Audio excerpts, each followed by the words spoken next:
And I did hear the mimic story. all this mimicking was in jest, I think, for the most part. But sometimes it can kind of get a little heated. It can dig under your skin. Yeah.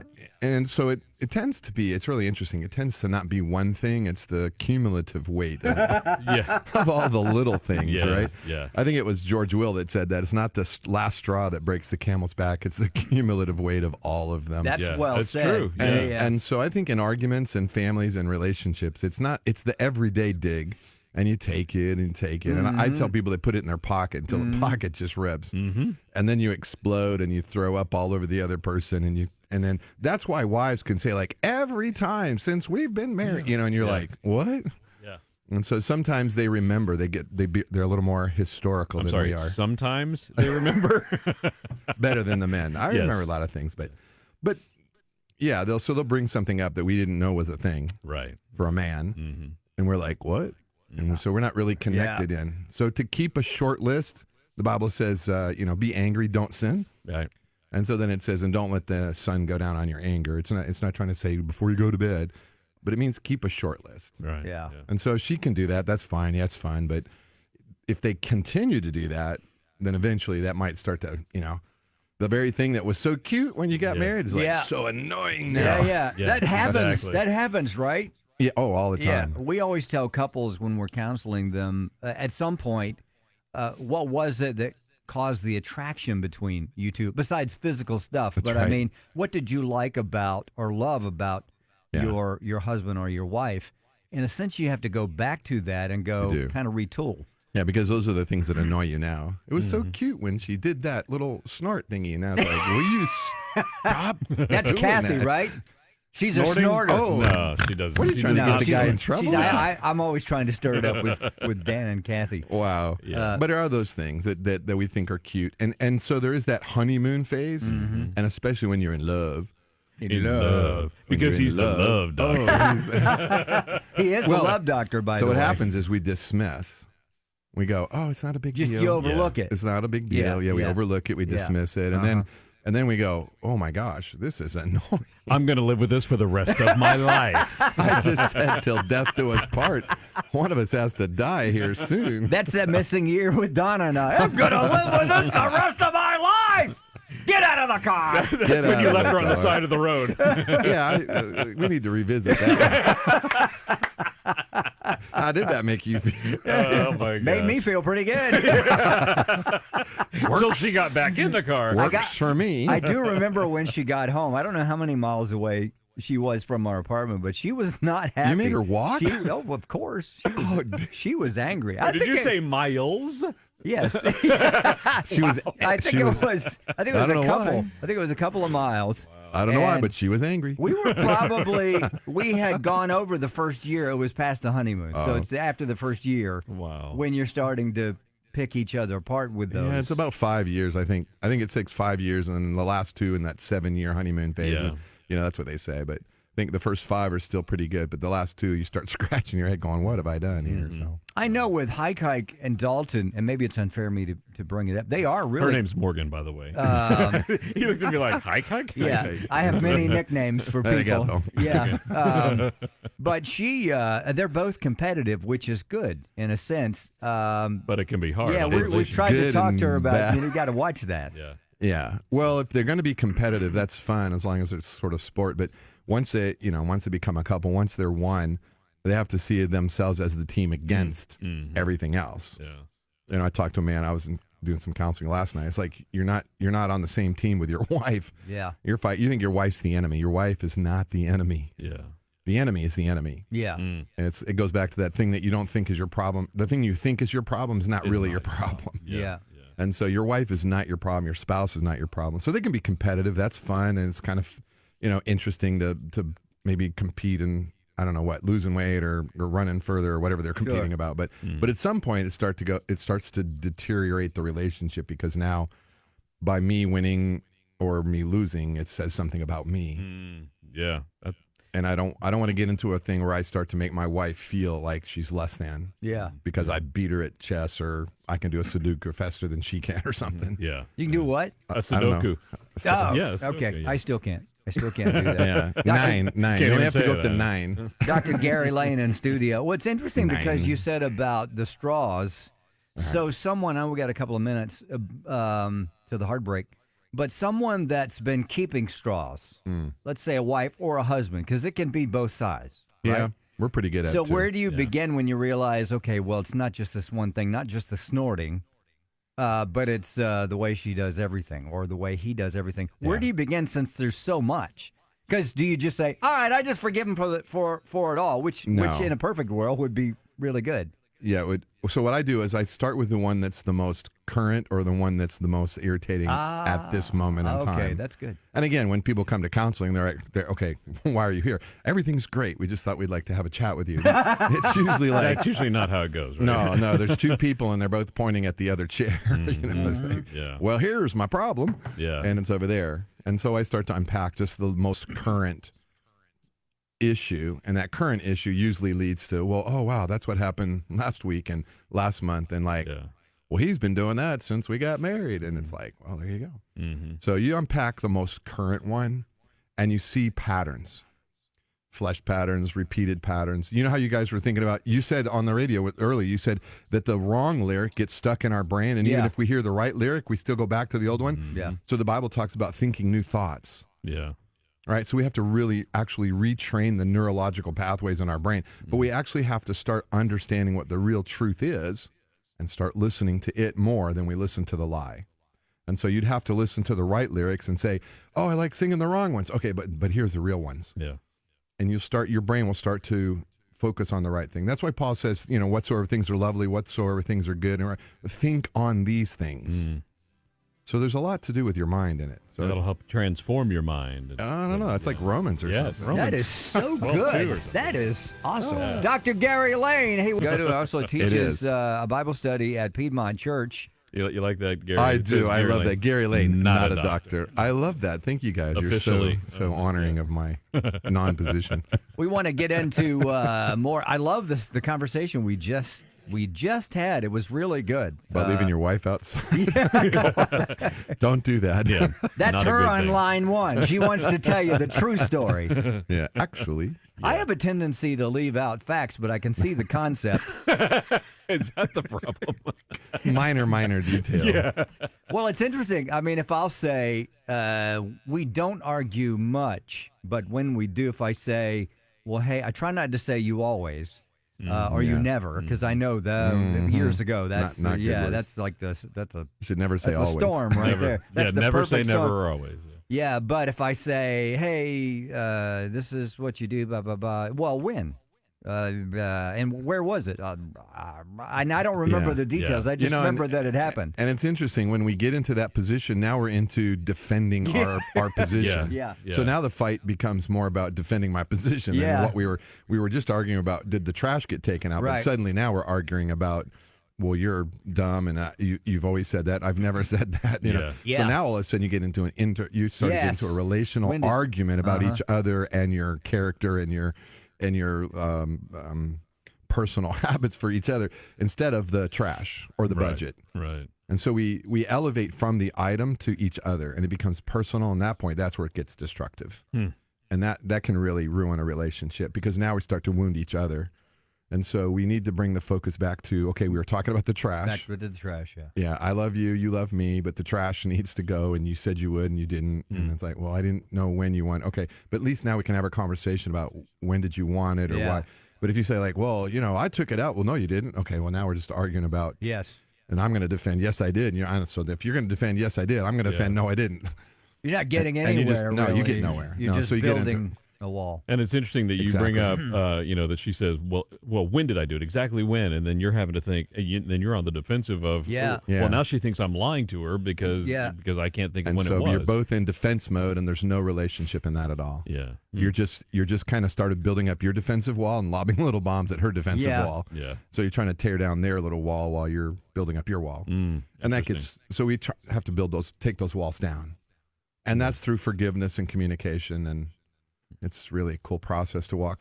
He said that when couples build walls or whomever, that when you start to take the bricks out, you may get a scorpion or a snake. Don't put the brick back, pull the brick out and work through it, and it makes that wall flimsy eventually, and it will fall. Yeah. So what we do is when we see that scorpion, we go, oh, okay, I'll put that back. Okay. Right. All right. I'm not going to deal with that right I'll deal with that later. Yeah. You know, Jesus said you'll know truth, and truth will set you free. And it's kind of like light exposes darkness and dispels darkness. And so to bring things to light, have an opportunity for them to heal. And so to bury them or put the brick back in the wall is not a good thing. You're like, and then you're afraid to go back to that because you got burns last time we started talking about this subject. Mm-hmm. And so you tend to want to just put it there, not touch it, but then it just seems to fester. It's kind of like a splinter that's in your finger and you're like, I'm just going to leave it alone. Well, it just gets all ugly and nasty there. And you actually need to take the splinter out. And so you do need to get to the core of what's going on in that situation. I'm feeling unheard. Most wives tend to say they feel unheard or unloved, and most men tend to say they feel disrespected or have no value to their, people don't appreciate what I do for the family. I'm out there working every day, and they're like, we just want you to hear and hang out with us. And so you don't get to those core issues. You don't get to the core issues. You kind of tiptoe around them, but they're always there. And what happens is you end up both partners end up walking on eggshells. It's like, well, don't bring that up to mom, or don't say this to dad, or you just learn not to bring this up with your spouse because that's not gonna end well. And sometimes you'll tell the kids, well, don't say this to dad because he'll get upset. Here comes dad. The kids get involved, and and you bring them right into it, and you teach them those bad communication skills. And so to listen to each other and to be safe with each other, so that you can say, can I share something here? To be vulnerable with another human being is the most courageous thing you can do, and it's also the most risky thing you can do. Right? Because you risk intense rejection. When you say, like, when you do that, it really, really makes me feel some crazy way or something. You're risking some serious rejection. So to be vulnerable is the most intimate part of a relationship, and a partner, your spouse, has to be safe. Because if you can't bring it up to your spouse, then you got to come and see me. But I'm not the one. I can walk both of you through it, but you can be safe with me. And that's what's really great about Grace Ministries is all our counselors are so safe. We have people say things like, I've never said that to anybody in my life. And what happens is, it's really strange. When you say things out of your mouth and your head and brain hears you say it, you're like, wow, I've thought that my whole life, and that's really dumb, isn't it? But until you say it, you have no freedom from it. It's trapped in your mind. And so to be vulnerable and to share with your spouse should be the most intimate thing you can do. But we don't feel safe with our spouse. And if I can't share with my spouse, then I just bottle it up. And then it's another straw in the pocket. It's another brick in the wall. And then it just builds and builds. And then you end up 25, 30 years into a relationship and you're like, we got nothing. Yeah. Because you've just built this entire wall, and you're married and lonely.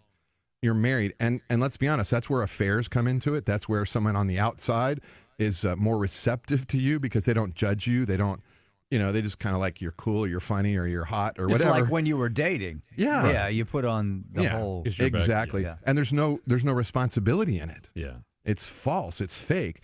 But it feels so good to have somebody finally like you, or accept you for who you are, or understand me. All these weird terms that we use. Yeah. And so people tend to walk away from marriages, or tend to get involved outside of marriages for those exact reasons, that at home they don't feel safe. At home they feel degraded, or they feel less than, or they feel devalued. And so if I got someone at work that finds me really cool, and if you're the best salesman in your facility and you're at home, you get degraded every time you go home, you're going to work harder. Yeah. You're going to stay at work. And I really want to come home and be with you guys, but I don't like it there, so I'm going to stay here and work. I got to shuffle this paper. Yeah, getting my needs met here. But I'll go get my needs met. I'll go find something more to do at the office, volunteer for more, because that feeds my ego. That feeds my need to feel acceptable, and it's being sucked out of me at home.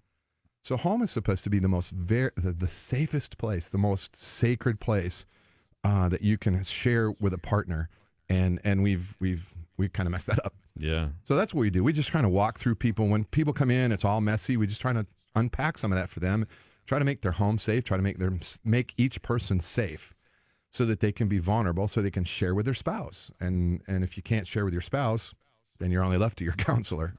Yeah. And Dr. Gary Lane here. We're talking. We weren't really going to talk about relationships in this way, but I think it's good. It's more when I spend time with someone that I respect, when they download into me or us, and I get it. Would you say for the most part that's the truth? It really is. I think it helps to have a perspective that's not got a dog in the fight. In other words, someone will come and say like, well, my wife is always doing this. It makes me really, really angry. And I can look at the man and say like, it doesn't make me angry that your wife does that. Why does it make you angry? Well, he doesn't realize, oh, wait, it says something about me. And so that's where it really helps to have that third party. And again, Grace Ministries is great at non-judgmental. We have people walk in all the time that can share the deepest concerns and the deepest hurts of their heart and expose those to light and expose those to truth. And that really helps put you in a better place. And when I'm in a healthy place, then I can help someone else in a hurting place. You know, the old saying, hurt people, but healthy people help people. Yeah. So as I'm healthy in my relationship, then I can be healthy in a relationship with you. So the idea as a counselor who's supposed to be healthy but doesn't have anybody in that fight is a third party objective and is not taking sides. We don't referee, like you said. We don't say like, well, it sounds like your husband's wrong and you're right, ma'am, or I'm sorry, ma'am, your husband seems to be right. Personal foul, 15 yards. Yeah, exactly. That's 2 nights on the couch for you, ma'am or sir. Or, you owe me a fancy dinner or something. But so we don't, because then it becomes transactional. But it does help to just expose what's really going on. And we're a safe place where a husband feels like he can share some of the hurts that he has in his wife from his wife, and the wife can share with her. And sometimes it's obvious when they walk in. Yeah. Just the body language is like one of the two will start talking, the other one will roll their eyes and like, here we go again. They don't say that, but you're like, okay, so obviously that offends you in some way, or what were you hearing in that? Because I saw what you were doing. So they don't know they're doing it to each other. So to have that third party that's there, that's an active listener who's drawing out what's really going on instead of just staying on the surface. And I think it's key that you find somebody who doesn't have the dog in the fight. Yes. Because it's our tendency probably to say, well, my best friend says you're wrong, honey. And, yeah. But again, now we're just back into the wall building, right? My wall's higher than your wall because I've got more people saying it's you. Yeah, exactly. Yeah. Donna, Dan says I'm right and you're wrong. You are right, Dr. Rick. Gary Lane, you're supposed to say that, Dan. That's your default. And if you read our, watch, it's a great show to go back and watch again and share with your friends because really, Gary is amazing when it comes to just counseling couples, individuals, and it's all about grace and transformation. It's really, really, really good. We'll do that, talk more in just a second. Well, but just one of those games, right? I only have so many Sundays, and so I'm leaving again for Bulgaria in a couple weeks. Oh, you are? I am. I'm heading back to Bulgaria to teach 12 out of 13 days, so it's a long trip. So I tend to take my weekends and just rest a little bit now. I still teach on Sunday mornings, and so. Yeah, well, you need that. And Wednesdays. Let's do this. We'll talk with you more. Coming up on the 12th of May, it's Women in Ministry, and Pam Jenkins of Jaybach Ministries is the keynote speaker, and Jody Messina will be doing the praise and worship. Jody Messina is going to do the weather. She's doing the weather. In my mind, it said weather. Hey, everybody! Anyway, if 42 degrees. Cobb Energy Center. It's going to be a great place, and really, Pam Jenkins can bring it. We've had her on the show many times. So check it out, ladies. FaithTalkAtlanta.com. Is there anything you want to ask this guy you can think of off the top of your head? We've talked about relationships. I have freedom in Christ, and nobody can take that away from me. Amen. Right? Paul said, who can separate us from the love of God? So nobody can separate us. And so, we can go ahead and argue your politics. I think it's fun to argue politics, but I try not to get too personally involved in it because it has maybe a minor impact on my life, but, some of the policies they set maybe have some effect on our economic. But mostly that's it. It's mostly economic. But everybody wants the same thing. We want a safe and prosperous place to live, and we want people to be helped that need help. How do we help them? Do we give it to them? Do we help them grow? I mean, do you teach them to fish or give them a fish? I mean, that's kind of what we're fighting about. Mm-hmm. So you just try to take a higher look at it. That's what Christ said. Jesus said it really simply. He said, "The poor you'll always have. I'm only here for a little while." Mm-hmm. And so the people of the day, he's like, he was trying to tell them, focus on the important stuff. And so for Christians, take your side, argue your side, But in the long run, we need to come together as Christians and promote Jesus Christ as the King of Peace, the Lord of Lords, King of Kings. And that is the only thing that's going to fix all of this. Yeah. Right? It's only going to be fixed by Jesus Christ. And so, have fun arguing your politics, but don't get so mad at your friend that you offend. Yeah. Right? Paul said, try to live peaceably with everybody. So argue your point, bring out your thoughts, then go to lunch and, buy their lunch. I like that.